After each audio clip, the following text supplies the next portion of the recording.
mga negatibong attitude o kilos na makakasira sa mag-asawa.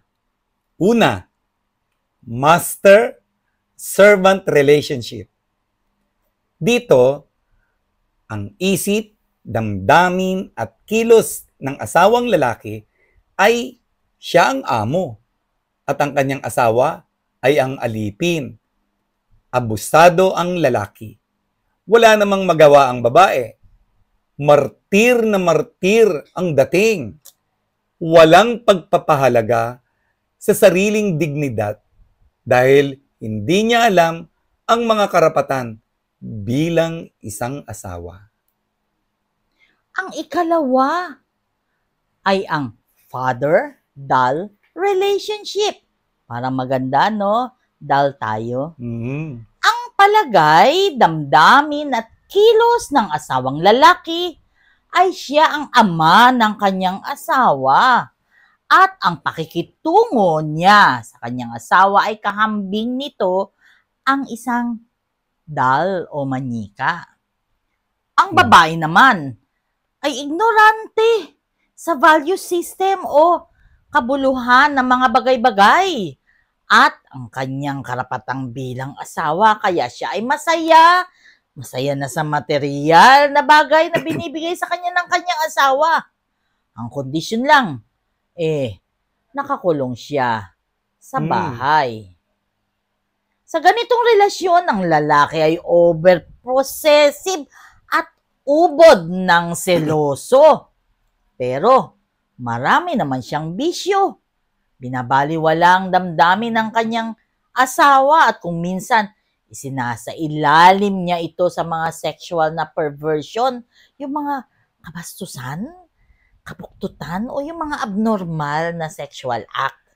Masyado siyang suspetyoso at marahas ang reaksyon.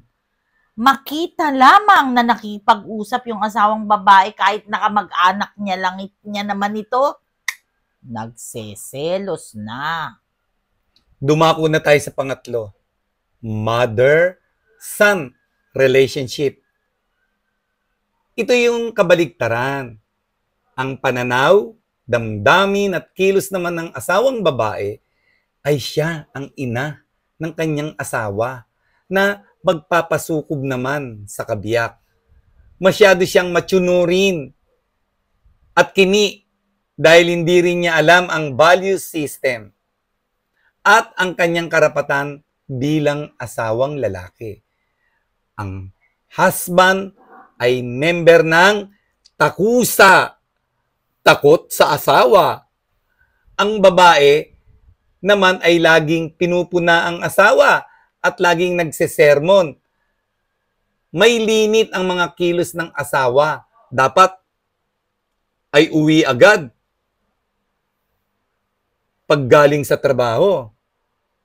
Ang asawang babae ang nagpapasya tungkol sa mga bagay-bagay at nagagalit kapag may gustong sabihin ng asawang lalaki. Kahit sa harap ng mga kaibigan, pinapagalitan ang asawa at para pang tuwang-tuwa na napapahiya ito. Ay, ang ikaapat yung bitchy wife and nice guy relationship. Ang relasyong ito, walang ginawa ang asawang babae kundi magnag. Inag ang lalaki.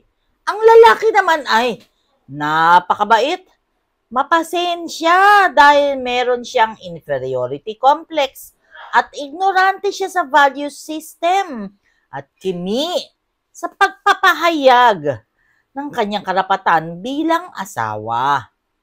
Ang babae ay parang asong ulol kapag ka nagsesermon. Laging inuungkat yung dating pagkakamali ng asawa o grave digging kahit na ba ito ay nangyari nung binata pa siya. Parang ito ang may hawak ng alas dahil sa nakalipas na mga kasalanan. Huwag tayong pumayag na maging ganito ang ating relasyon. mag-asawa. Allow the Lord to intervene sa mga relasyon na katulad nito. Message us, actually, heaven is here on earth. God bless!